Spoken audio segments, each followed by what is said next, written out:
அனைவருக்கும் வணக்கம். வணக்கம் தமிழம்மா. அனைவரும் நலமா?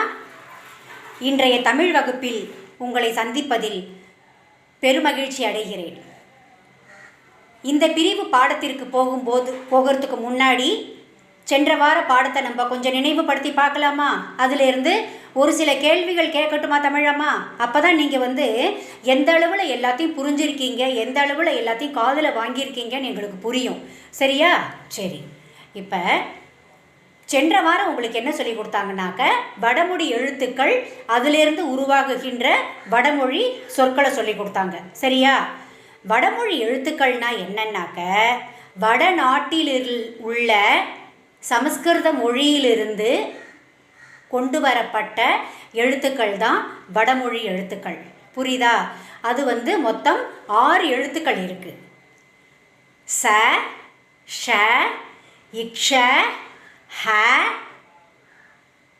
ஸ்ரீ, ஜ. புரியுதா? இதில் ஜ அது வரிசையாக வரும். ஜ, ஜா, ஜி, ஜி அப்படின்னு. ஹ அதுவும் ஹ வரிசையும் உண்டு. இக்ஷ அந்த வரிசையும் உண்டு. அதே மாதிரி ஷா, ஷா, ஷி, ஷி அந்த வரிசையும் உண்டு. அதே மாதிரி சாசா, சிசி, சூசு அந்த வரிசையும் உண்டு. ஆனால் ஸ்ரீ அது ஓர் எழுத்து ஒரு மொழி சொல்லது. சரியா? ஸ்ரீ என்றால் என்ன பொருள் தெரியுமா? ஸ்ரீ என்றால் செல்வம், லக்ஷ்மி. அதை தவிர திரு அப்படின்ற ஒரு மரியாதையான ஒரு வார்த்தை அது. சரியா? சரி. இப்போ அதுலேருந்து 2-3 கேள்விகள் கேட்கட்டுமா? கேளுங்க தமிழம்மா. இது என்ன எழுத்து? ஜ. ஜ. சரி. ஜல தொடங்குற ஏதாவது ஒரு நாட்டின் பெயரை சொல்லுங்க பார்க்கலாம். ஜப்பான். ஜல மட்டும் இல்லை, அந்த ஜ வரிசையில் கூட சொல்லலாம். ஜெர்மனி. மிகச்சரியான விடை, ஜெர்மனி. சரி. அடுத்தது ஷா. அதில் துவங்குகின்ற இல்லை அதில் இருக்கின்ற ஏதாவது ஒரு சொல்லுங்க பார்க்கலாம். ஆஷா. ஆஷா மாணவியின் பெயர். சரி. அதுக்கு பிறகு பாதுஷா, ஸ்வீட்டு சாப்பிடுவோம் இல்லையா, அவ்வளோதான்.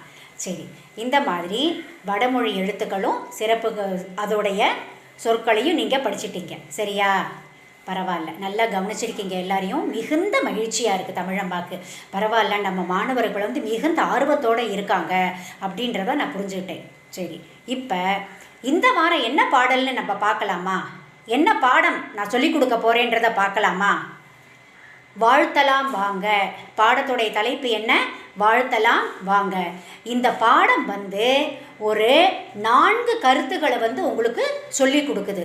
என்னன்னாக்க, அதாவது பேச்சு திறன் வளர்த்தல்.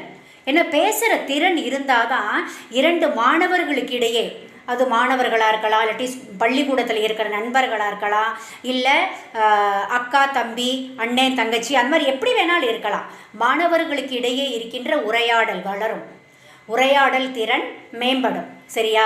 அது ஒன்று. அதன் பிறகு ஆங்கில மாதங்களின் பெயர்களை நீங்கள் எல்லாருமே வாயால் வெறும்னா சொல்லுவீங்க, ஆனால் எழுத தெரியல இன்னும் நிறைய பேருக்கு. அதுலேயும் வடமொழி எழுத்துக்கள் வருது. ஜனவரி, ஜூன், ஜூலை, ஆகஸ்ட் இதிலெல்லாம் வடமொழி எழுத்துக்கள் இருக்குது. அதை எழுதுறதுக்கு வருது, சொல்லி கொடுக்குறாங்க இதில். அதன் பிறகு திருமண நாள், பிறந்த நாள், அதன் பிறகு பொங்கல், தீபாவளி, வருடப்பிறப்பு, ஆங்கில வருடப்பிறப்பு, இதில் எல்லாமே உங்களுக்கு பிறந்த நாள் வாழ்த்துக்களை அனைவருக்கும் தெரிவிக்கிறதுக்கு கற்றுக் கொடுக்குது இந்த பாடம். சரியா? அதன் பிறகு மிகவும் முக்கியமான நீங்கள் விரும்புகிற ஒன்று என்னன்னாக்க, படம் வரைய சொல்லி தருது. பிறந்த நாள் அட்டை தயாரித்து அடுத்தவர்களுக்கு கொடுப்பதற்கு சொல்லி கொடுக்கிறது இந்த பாடம். இந்த பாடம் இவ்வளவு செய்திகளை மையமாக வச்சுருக்கு. சரியா? சரி. இப்போ பார்க்கலாமா? இந்த பாடத்தில் அஜ்மல் அப்படின்ற ஒரு குட்டி பையனும் பர்வீன் அப்படின்ற அவனுடைய அக்காவும் உரையாடுறாங்க. சரியா? அதை நம்ம இப்போ கேட்போமா? கேளுங்க. இதன் மூலமாக நான் என்னென்ன தெரிஞ்சுக்கிட்டீங்கன்றத நான் உங்களுக்கு வினா கேட்குறேன், நீங்கள் விடையளிங்க பார்க்கலாம். ஐ மயில் அழகாக உள்ளது அக்கா. வா வா, உனக்கு பிடிக்குமே, வண்ணம் தீட்டுகிறாயா? இறகின் நடுவில் எழுத இடம் விட்டு வண்ணம் தீட்டு அஜ்மல். ஏன் அக்கா? அந்த இடங்களில் ஆங்கில மாதங்களின் பெயர்களை எழுத போகிறேன். அக்கா, இது நாள் காட்டியா? இல்லை, நினைவூட்டி. நினைவூட்டியா? புரியும்படி சொல்லுக்கா, ஒண்ணுமே புரியல எனக்கு. இதை ஆசிரியரிடம் தருவேன். அந்தந்த மாதத்தில் பிறந்தவர்களின் பெயர்களை அதில் எழுதுவோம். எதற்காக அக்கா? மறக்காமல் வாழ்த்து சொல்லத்தான் இந்த பிறந்த நாள் நினைவூட்டி. நன்றாக இருக்கிறது அக்கா. எங்கள் வகுப்புக்கும் ஒன்று செய்து தருகிறாயா? ஓ, செய்யலாமே. இனி எல்லாரின் பிறந்த நாளிலும் மறக்காமல் வாழ்த்துக்கள் கூறலாம். இவங்க 2 பேருடைய உரையாடலை கேட்டிங்களா? எவ்வளவு அழகா அந்த அஜ்மல்ன்ற பையனும் அந்த பர்வீன் அப்படின்ற பொண்ணும் ஒருத்தருக்கொத்தர் சளைக்காமல் உரையாடுறாங்க. பார்த்தீங்களா? இதற்கு பேர் தான் உரையாடல் திறன். இப்போ இந்த பாடம் இதை கற்றுக் கொடுக்குதா உங்களுக்கு? பேச்சு திறன் இருந்தால் தான் உரையாடல் திறன் வளரும். சரியா? பரீட்சையில் மட்டும், அதாவது தேர்வில் மட்டும் எழுதுனா போகாது, பேசுகிற திறன் இருக்கணும். பேச்சு போட்டி, பாட்டு போட்டி இதிலெல்லாம் கலந்துக்கிட்டு உங்களுடைய திறமைகளை நீங்கள் வெளிப்படுத்தணும். படம் வரைஞ்சிங்கன்னாக்க கையெழுத்து திறன் மேம்படும். சரியா? சரி, இப்போ இந்த பாடத்துல இருந்து ஒரு சில கேள்விகள் கேட்கட்டுமா? கேளுங்க தமிழம்மா. இப்போ நான் ஆங்கில அதை கலக்காம வடமொழி எழுத்துக்கள் நிறைந்த அந்த பெயரை மட்டும், அந்த மாணவர்களை மட்டும்தான் நான் கூப்பிட போகிறேன். சரியா? சரி, கனிஷ்கா எழுந்திரு. இப்போ இந்த பாடத்தில் இருந்து நீனு எத்தனை செய்திகளை தெரிஞ்சிட்ட சொல்லு பார்க்கலாம். நான் என்ன நினைக்கிறேன் தமிழம்மா? ஏன் அந்த அளவுக்கு புரியலையா? 4 செய்திகள். சரியா? சரி, இப்போ பாஸ்கர் நீ எழுந்திரி. இந்த பாடத்துல இருந்து தெரிஞ்சுக்கிட்ட ஏதாவது ஒரு 2 செய்திகளை மட்டும் சொல்லு பார்க்கலாம். படம் வரைதல், வாழ்த்து கூறுதல். மிகச் சரியான விடை. பரவாயில்ல, பாஸ்கர் நல்லாவே கவனிச்சிருக்கான். சரி, இப்போ பர்வீன் அந்த பொண்ணும் அஜ்மலும் என்ன படம் வரைகிறாங்க சொல்லுங்க பார்க்கலாம். பீகாக். என்ன படம்? பீகாக் தமிழம்மா. தமிழில் சொல்லு, ஆங்கிலத்தில் சொல்லக்கூடாது, தமிழில் சொல்லு. மயில். மயில். என்னது? மயில் வரைகிறாங்க. அதில் பர்வீன் அந்த தோகை இருக்கு இல்லையா, அதிலெல்லாம் அப்படியே விட்டுடு, வண்ணம் தீட்டாத அப்படின்னு அஜ்மல் கிட்ட ஏன் சொல்கிறா? அதில் என்ன எழுத போகிறாளாம்?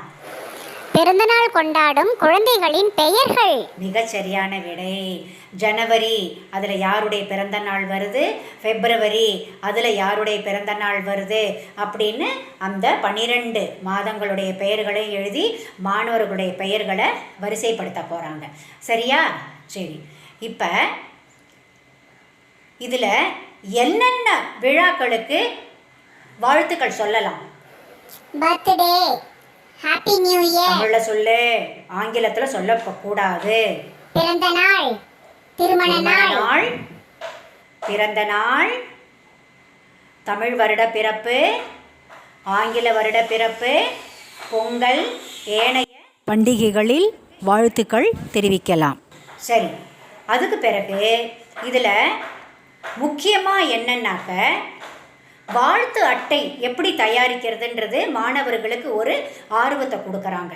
சரியா? சரி, நல்லா கேள்வியை கேட்டுட்டேன், அதுக்கும் நீங்கள் பதிலும் நல்லா சொல்லிட்டீங்க. சரி, இப்போ உங்களுக்கு என்ன தெரியுமா வீட்டு பாடம் கொடுக்க போகிறேன்? எனக்கு வாழ்த்து அட்டை, யாருக்கெல்லாம் வாழ்த்து அட்டை கொடுக்க போகிறீங்க அப்படின்றத உங்களால் முடிஞ்ச அளவுக்கு சிறியதாக இருந்தாலும் சரி, பெரியதாக இருந்தாலும் சரி, என்ன வண்ணத்தில் இருந்தாலும் சரி, எந்த வடிவத்தில் இருந்தாலும் சரி, அதை நீங்கள் அழகாக தயாரித்து எனக்கு நம்மளுடைய கிளாஸ் குரூப் இருக்கு இல்லையா, அதில் அமுச்சு விட்ருங்க. சரியா? பரவாயில்லம்மா, நல்லா கவனிச்சிருக்கீங்க, மிகுந்த ஆர்வத்தோடு இருக்கீங்க எல்லாரும். சரி, மீண்டும் அடுத்த வகுப்பில் நான் உங்களை சந்திப்பதற்கு மிகுந்த ஆவலோடு இருக்கிறேன். நன்றி, வணக்கம்.